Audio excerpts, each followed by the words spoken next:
मेरा बेटा बनोगे।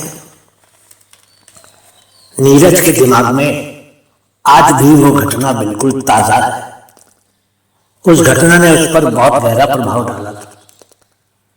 उसने अपनी कार लाल बत्ती पर रुकी हुई थी और बत्ती के हरे होने का इंतजार कर रहा था। तभी उसने देखा कि करीब 10 बरस का लड़का उसकी कार की तरफ की खिड़की के पास आया और बोला, साहब जी, ये हवा से नाचने वाली चक्री खरीद लीजिए। नीरज ने देखा कि उस लड़के के हाथों में बहुत सी कागज और बांस की बनी चक्रियां थी। कुछ चक्रियां हवा के कारण घूम भी रही थी। नीरज ने उस बच्चे की तरफ ध्यान नहीं दिया तो वह लड़का फिर से बोला, साहब जी, ले लीजिए ना एक चक्री, मुझे पैसों की जरूरत है। 1 घंटे के बाद मुझे स्कूल पहुंचना है, लेकिन मुझे स्कूल के लिए कुछ सामान खरीदना है और मेरे पास पैसे नहीं है। नीरज तब भी सामने सड़क और लाल बत्ती की तरफ ही देखता रहा।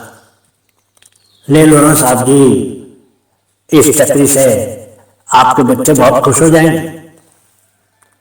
नीरज इस बार खुद को रोक नहीं सका और बोला, अच्छा ठीक है, पहले तुम मुझे अपना नाम बताओ, तुम किस कक्षा में पढ़ते हो? साहब जी, मेरा नाम कामराज है और मैं 6ठी कक्षा में पढ़ता हूँ।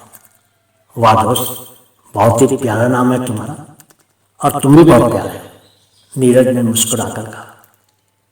नीरज को वो घूमने वाली चक्री तो नहीं चाहिए थी, पर उसने कुछ पैसे बिना कुछ खरीदे ही उस लड़के को देने चाहे तो उस लड़के ने लेने से इनकार कर दिया। नहीं साहब जी, मैं ये पैसे नहीं ले सकता।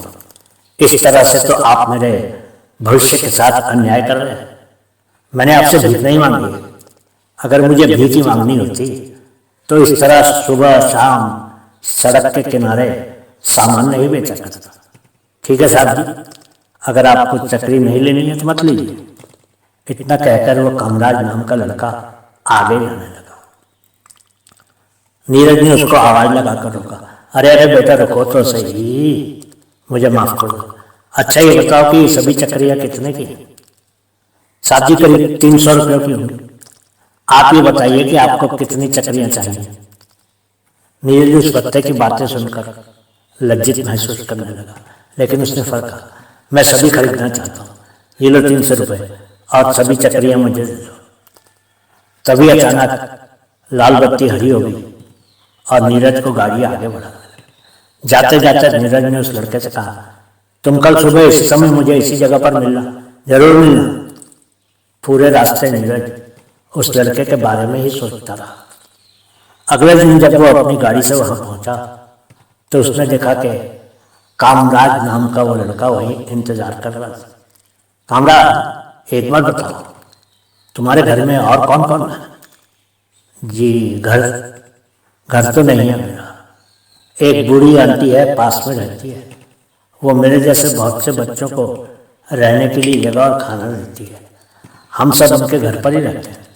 वो आंटी जी भी अकेली हैं और हमारे भी कोई नहीं है। हम सब लोग मिलकर एक परिवार बन गए हैं।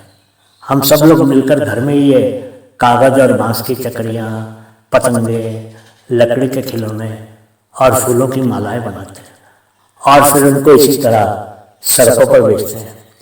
उन कमाए हुए पैसों से हम अपनी स्कूल की फीस दे देते हैं और किताबें इत्यादि खरीद लेते हैं। अरे बेटा, ये तो बहुत ही अच्छी बात है। अच्छा ये बताओ कि क्या तुम मेरे साथ मेरे घर जाना पसंद करोगे?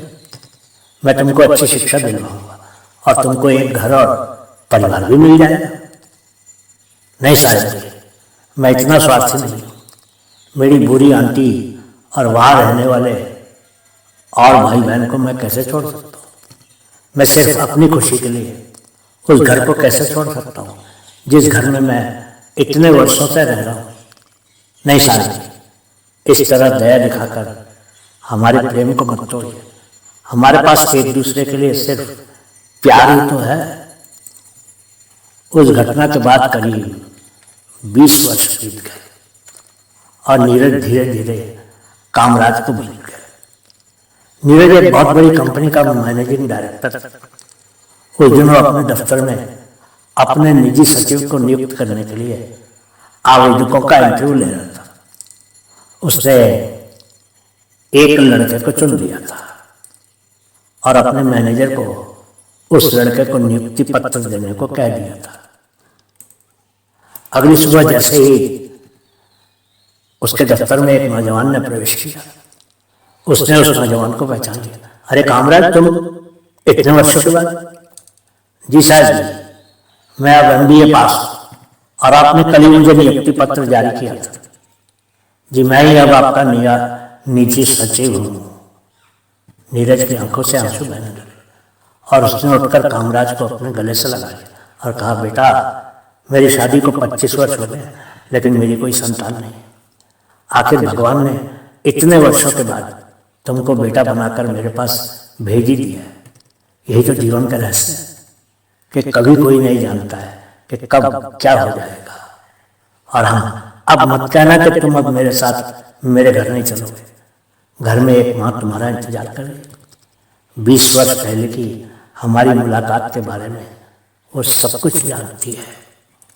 बहुत बहुत शुक्रिया।